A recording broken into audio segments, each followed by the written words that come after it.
दोस्तों, the Ranveer show के इस खास एपिसोड में आपका स्वागत है। आज हम एक सवाल पर चर्चा करेंगे जिसने सदियों से इंसानों की जिज्ञासा को जगाए रखा है। क्या हम इस अनंत ब्रह्मांड में अकेले हैं? जब आप रात के आसमान में झिलमिलाते तारों को देखते हैं, क्या कभी सोचते हैं कि कहीं और भी कोई हमारी तरह जीवन देख रहा होगा? यह सवाल अब सिर्फ दर्शन का नहीं, विज्ञान का सबसे बड़ा मिशन बन चुका है। दुनिया भर के वैज्ञानिक सबसे ताकतवर टेलीस्कोप और नई टेक्नोलॉजी से इस रहस्य को सुलझाने में जुटे हैं। सोचिए, अगर हमें पता चले कि हम अकेले नहीं हैं, तो यह इंसानियत की सबसे बड़ी खोज होगी। यह हमारे अस्तित्व और ब्रह्मांड को देखने का नजरिया बदल देगा। इस खोज की यात्रा हमें सितारों के पार उन ग्रहों तक ले जाती है जिन्हें हम एक्सोप्लैनेट्स कहते हैं, ऐसे ग्रह जो हमारे सूरज के अलावा किसी और तारे का चक्कर लगाते हैं। इनमें से कुछ चट्टानी ग्रह हैं जो पृथ्वी जैसे हो सकते हैं। शायद इन्हीं में से किसी एक पर जीवन का बीज पनप रहा हो। आज के एपिसोड में हम जानेंगे कि वैज्ञानिक इन एक्सोप्लैनेट्स पर जीवन कैसे खोजते हैं और उन रहस्यमयी सिग्नलों के बारे में बात करेंगे जिन्होंने हाल ही में सबको चौंका दिया है। तो तैयार हो जाइए, क्योंकि आज हम ब्रह्मांड के सबसे बड़े रहस्य की खोज में निकल रहे हैं। सबसे पहले, एक्सोप्लैनेट्स क्या हैं? सरल भाषा में ये ऐसे ग्रह हैं जो हमारे सौर मंडल के बाहर किसी और तारे के इर्द गिर्द घूमते हैं। हमारे सूरज जैसे अरबों खरबों तारे हैं और वैज्ञानिक मानते हैं कि लगभग हर तारे के पास कम से कम एक ग्रह जरूर है। 1990 के दशक तक हमें नहीं पता था कि हमारे सौर मंडल के बाहर भी ग्रह हैं, लेकिन आज 2025 तक हम 5000 से ज्यादा एक्सोप्लैनेट्स खोज चुके हैं। और यह तो बस शुरुआत है। ये एक्सोप्लैनेट्स बहुत अलग अलग तरह के होते हैं। कुछ विशाल गैस के गोले, कुछ पृथ्वी जैसे चट्टानी, कुछ बर्फीले, तो कुछ लावा से भरे। वैज्ञानिक उन ग्रहों को खोज रहे हैं जो पृथ्वी जैसे हैं, जहां जीवन के लिए सही परिस्थितियां हो सकती हैं। अरबों ग्रहों में से अगर कुछ प्रतिशत पर भी जीवन संभव है, तो ऐसी हजारों दुनियाएं हो सकती हैं। एक्सोप्लैनेट्स की खोज ने हमें दिखाया है कि ब्रह्मांड हमारी सोच से कहीं ज्यादा बड़ा और विविध है। शायद हम उतने अकेले नहीं हैं जितना कभी सोचते थे। सवाल है, जब ये एक्सोप्लैनेट्स हमसे हजारों प्रकाश वर्ष दूर हैं, तो वैज्ञानिक वहां जीवन के संकेत कैसे खोजते हैं? इसका जवाब है बायोसिग्नेचर्स, यानी जीवन के रासायनिक सबूत। जैसे पृथ्वी के वायुमंडल में ऑक्सीजन, वैज्ञानिक एक्सोप्लैनेट्स के वायुमंडल में इन बायोसिग्नेचर्स को खोजते हैं, खासकर जब ग्रह अपने तारे के सामने से गुजरता है। ट्रांजिट स्पेक्ट्रोस्कोपी नाम की तकनीक से वे पता लगाते हैं कि वहां कौन कौन सी गैसें हैं, जैसे ऑक्सीजन, मीथेन या जल वाष्प। अगर किसी ग्रह पर ऑक्सीजन और मीथेन एक साथ मिले, तो यह जीवन का बड़ा संकेत हो सकता है। वैज्ञानिक टेक्नो सिग्नेचर्स भी खोजते हैं, जैसे आर्टिफिशियल रेडियो सिग्नल, जो किसी उन्नत सभ्यता का सबूत हो सकते हैं। एसईटी जैसे प्रोजेक्ट दशकों से ब्रह्मांड को सुन रहे हैं, इस उम्मीद में कि कहीं से कोई इंटेलिजेंट सिग्नल मिले। यह एक जासूसी कहानी की तरह है। हर सुराग हमें उस सबसे बड़े रहस्य के करीब ले जाता है। एक्सोप्लैनेट की खोज में केपलर स्पेस टेलीस्कोप हीरो है। 2009 में लॉन्च हुआ केपलर 9 साल तक आसमान के एक हिस्से को लगातार देखता रहा। इसका मिशन था पृथ्वी जैसे ग्रह कितने आम हैं, यह पता लगाना। केपलर ने ट्रांजिट मेथड से 2600 से ज्यादा एक्सोप्लैनेट्स की पुष्टि की और हजारों संभावित ग्रहों की लिस्ट बनाई। केपलर ने दिखाया कि हमारी आकाश गंगा में पृथ्वी के आकार के सही दूरी पर मौजूद ग्रहों की संख्या करोड़ों में हो सकती है। केपलर 186F पृथ्वी के आकार का पहला ग्रह जो किसी दूसरे तारे के हैबिटेबल जोन में मिला। यह खोज 1 मील का पत्थर थी। केपलर 452b जैसे ग्रहों ने हमें सोचने पर मजबूर किया कि क्या ऐसी दुनियाओं पर जीवन हो सकता है। केपलर का मिशन 2018 में खत्म हुआ, लेकिन उसकी विरासत आज भी जिंदा है।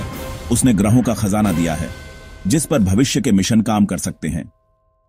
केपलर ने हमारी सोच का दायरा बड़ा कर दिया। अब अगली पीढ़ी के टेलीस्कोप उस रहस्य के दरवाजे खोलने को तैयार हैं।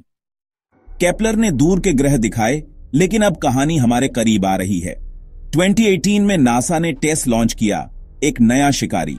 टेस पूरे आसमान का सर्वे कर रहा है, खासकर हमारे सबसे करीबी और चमकीले तारों के चारों ओर। टेस का फोकस हमारे सौर मंडल के 300 प्रकाश वर्ष के दायरे में है, यानी ये ग्रह हमारे इतने करीब हैं कि हम उन्हें और अच्छे से स्टडी कर सकते हैं। टेस अब तक 400 से ज्यादा ग्रहों की पुष्टि कर चुका है और 6000 संभावित ग्रहों की पहचान कर चुका है। TOI 700D पृथ्वी के आकार का एक ग्रह टेस की सबसे रोमांचक खोजों में से है। HHS 3844b एक गर्म चट्टानी सुपर अर्थ भी इसी मिशन की देन है। टेस हमें भविष्य के अध्ययन के लिए सबसे अच्छे टारगेट दे रहा है, यानी वो ग्रह जहां जीवन की खोज के सबसे ज्यादा चांस हैं। केपलर ने खेल का मैदान दिखाया, टेस बता रहा है कि खेल कहां खेलना है। यह एक परफेक्ट टीम वर्क है। केपलर और टेस के बाद James Webb space telescope JWST असली सुपर हीरो है। 2021 में लॉन्च हुआ यह टेलीस्कोप एक टाइम मशीन जैसा है।